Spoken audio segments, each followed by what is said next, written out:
Underfoot, The Gutter King, Book 1. Chapter 9, The Seller's Price. Mara heard him out in the dead hour before dawn, in her burrow.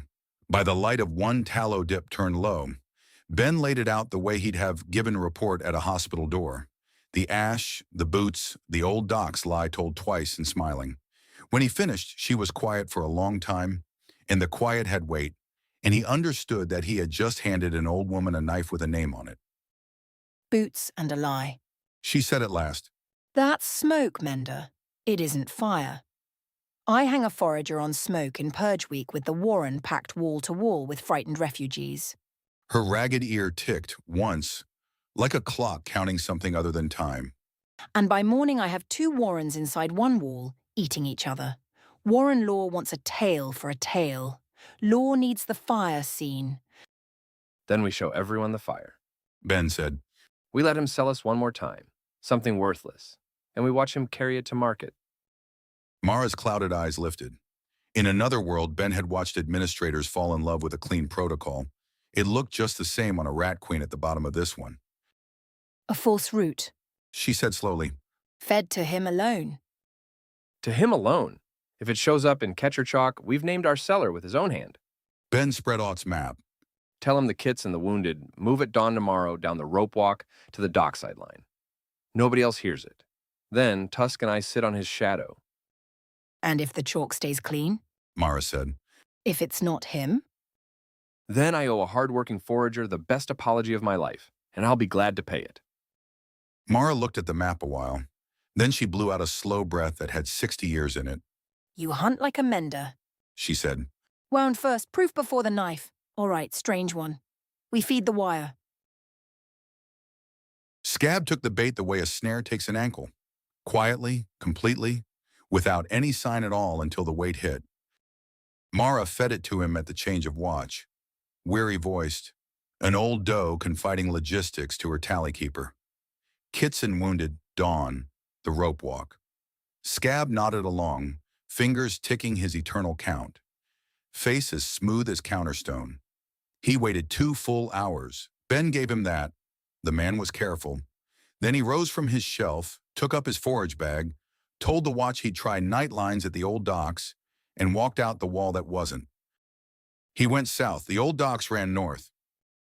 They followed him through the margins. Ben in the seams and Tusk somehow, impossibly quieter. A mountain that had learned to apologize for itself. Down runs Ben had never mapped, to a junction where an old sluice gate hung rusted open like a jaw. Scab stopped there, whistled, 3 notes, low, a bird that had never lived underground. And a lantern unshuttered in the dark, and a man stepped out of the world above. Not a smoke crew thug, Ben read him from 40 feet, a lean ember, banked and patient, oiled leathers with no rattle to them, a face kept carefully bored. The kind of man other men sent. His eyes found Ben's angle of shadow once, passed over, moved on. And Ben stood in the still, cold place and did not exist. And the green text at the edge of his vision rose and settled like a heartbeat. Skill rank increased. Silent step, uncommon, rare. The lamp looked. The dark looked back.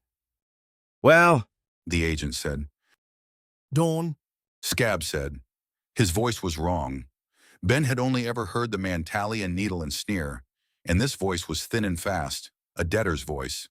kits and wounded down the rope walk for the dockside line. You put your wire at the rope stairs, you'll have 30 tails without spending a smoke pot. Chalk scraped stone. Silver clicked, a small sound that carried in Ben like a dropped scalpel. And then Scab's voice again, thinner.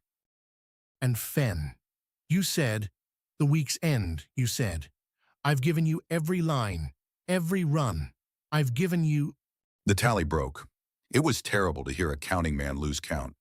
The old dock's doe from the spring cull. Fen, my sister, your master has her at the render house.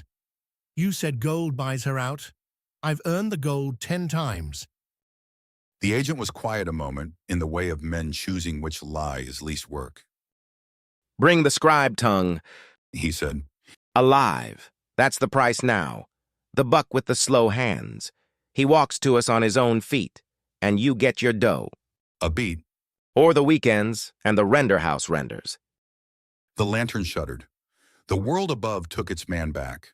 Scab stood alone at the sluice gate in the dark for a long time, a lean shape with silver in its fist, not counting.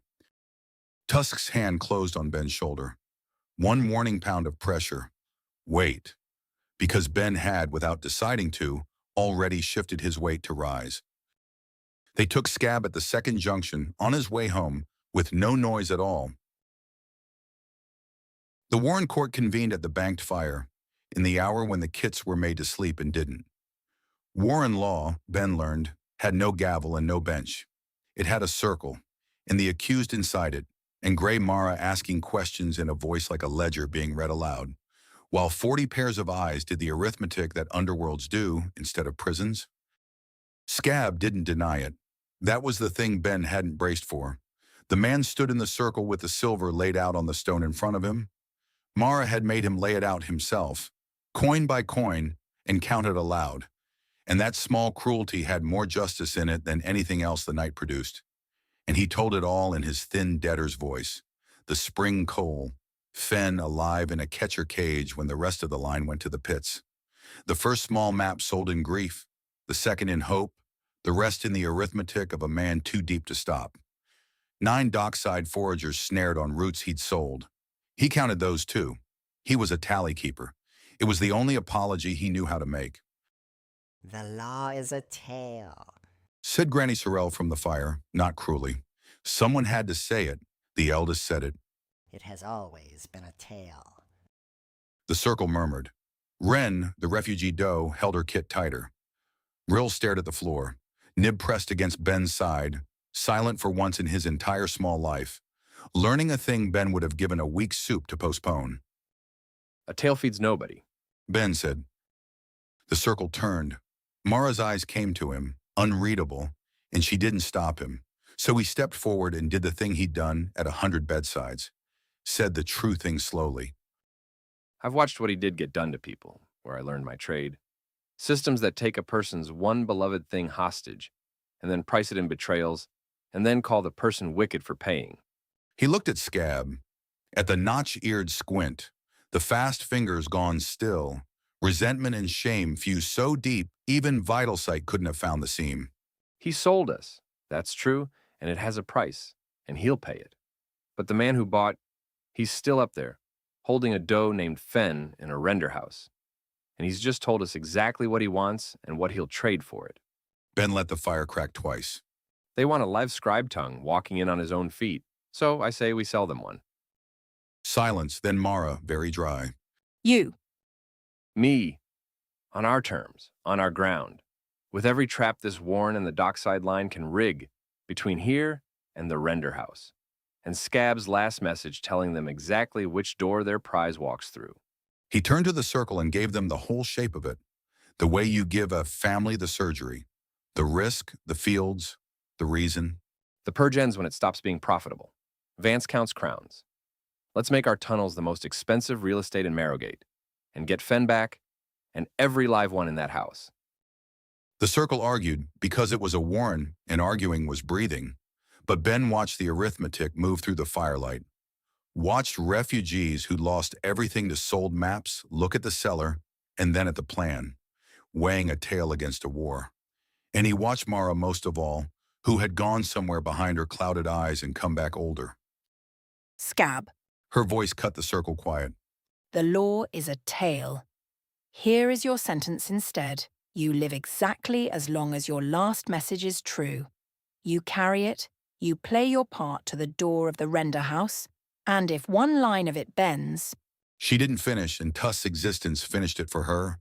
Your silver goes to the dockside line, all of it, for their 9. Scab looked at the coins on the stone, then at Mara with wet, exhausted hate. Not for her, Ben thought, but for arithmetic itself, the god he'd served all his life, which had finally sent him a bill. Fen, He said just the one word, the whole of him in it. Bring the war and its war honestly, Mara said. and we will bring you your sister. Much later, the fire down to memory, the plan roughed onto Ott's map in charcoal. Ben found Mara still awake at her table, staring at the ledger book that wasn't open. You judged him gently. Ben said. The silence went on long enough that he thought she wouldn't answer. Her clouded eyes stayed on the closed book, on the cover worn dark by decades of hands. And when she finally spoke, it was in a voice he hadn't heard from her before. Not gravel, ash. Somebody in this warren already knows what it costs to buy safety with maps. Grey Mara said. Get some sleep, Mender. We go to market at week's end. Ben stood a moment in the doorway of that sentence. Then he inclined his head and left the old doe alone with her closed book, and walked the sleeping Rose to his shelf past Scab, chained by nothing but a name now, staring at the ceiling, and past Nib, curled with his pearls in his fist, and lay down in the middle of his strange new family, with a war to build in 5 days. The ember-red text came as he closed his eyes. He'd stopped being surprised by its timing. It only ever spoke to choices. Deed witnessed. He priced a man's one beloved thing and did not make him pay it. The Covenant assigns this no value. The one below the bottom of the world raises his stake in you. Buy in or shut up. Ben murmured to the dark, already half asleep, and far beneath everything, patient as roots, something that had been poor a very long time began, coin by coin, to count.